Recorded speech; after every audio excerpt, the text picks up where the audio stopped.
Assalamualaikum warahmatullahi wabarakatuh.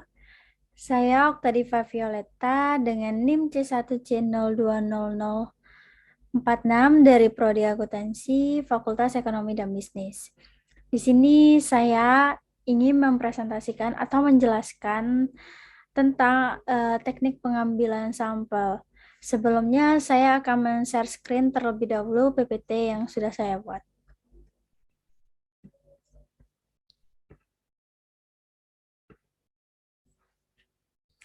Teknik pengambilan sampel.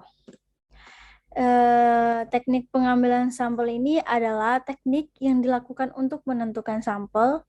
Jadi, sebuah penelitian yang baik haruslah memperhatikan dan menggunakan sebuah teknik dalam menetapkan sampel yang akan diambil sebagai subjek penelitian. Tujuan teknik pengambilan sampel ini adalah untuk mengadakan estimasi dan menguji hipotesis tentang parameter populasi dengan menggunakan keterangan yang diperoleh dari sampel. Keterangan yang diperoleh dapat dikuasai dan tergantung pada dua hal, yaitu yang pertama ada jumlah unit sampling yang dimasukkan dalam sampel, dan yang kedua ada teknik yang digunakan dalam memilih sampel. Langkah-langkah dalam teknik pengambilan sampel ini, yang pertama ada menentukan tujuan penelitian. Tujuan penelitian ini adalah suatu langkah pokok bagi suatu penelitian karena tujuan penelitian tersebut merupakan arah atau elemen-elemen yang lain dari penelitian. Dan yang kedua ada mencari data akurat unit populasi. Data populasi di dalam penelitian tersebut harus dibatasi secara jelas.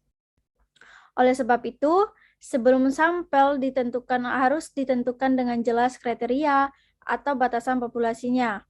Dan yang ketiga ada menentukan jenis data. Jenis data yang akan dikumpulkan dari suatu penelitian harus dirumuskan secara jelas.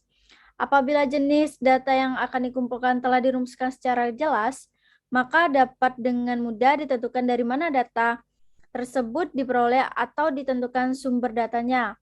Dan yang keempat ada menentukan teknik pengambilan sampel.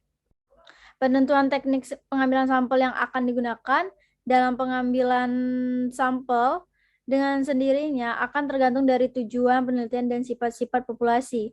Dan yang kelima ada menentukan besarnya sampel. Meskipun besar atau kecilnya sampel, belum menjamin representatif atau tidaknya suatu sampel, tetapi menentukan besarnya sampel dapat merupakan langkah penting dalam pengambilan sampel.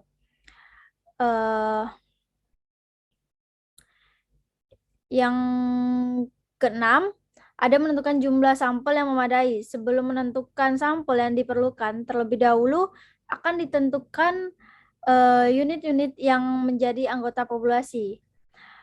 Hal ini akan memudahkan dalam menentukan unit yang mana akan terjadinya sampel. Selanjutnya ada jenis teknik pengambilan sampel. Menurut Sugiono pada tahun 2001, untuk menentukan sampel yang akan digunakan dalam penelitian, terdapat berbagai teknik sampling yang digunakan secara skematis ditujukan pada diagram berikut ini. Teknik sampling, probability sampling.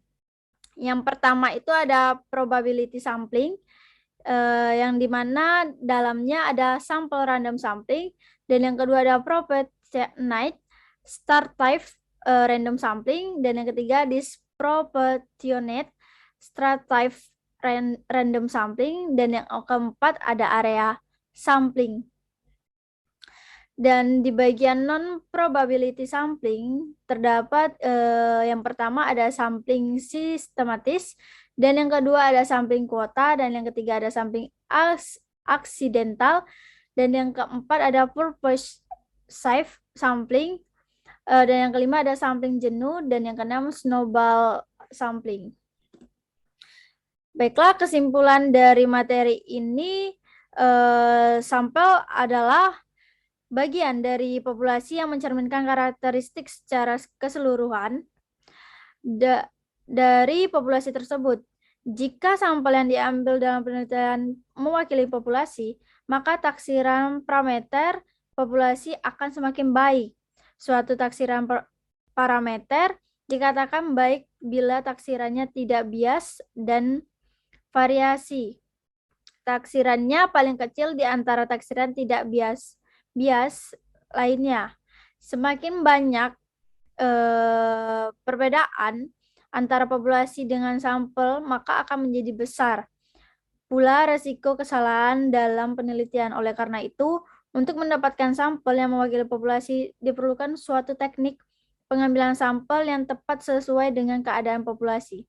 Teknik sampel adalah teknik yang dilakukan untuk menentukan sampel.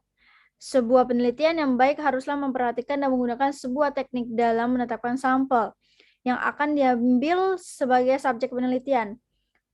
Ada beberapa jenis teknik sampling dan masing-masing mempunyai tujuan-tujuan tersendiri, seperti adanya pada bagian pembahasan. Penting untuk diingat juga bahwa pemilihan teknik pengambilan sampel harus berdasarkan dua hal, yaitu reliabilitas dan efisiensi. Baiklah, terima kasih. Mungkin itu saja yang dapat saya sampaikan penjelasan kali ini. Lebih dan kurangnya saya mohon maaf. Saya akhiri. Wassalamualaikum warahmatullahi wabarakatuh.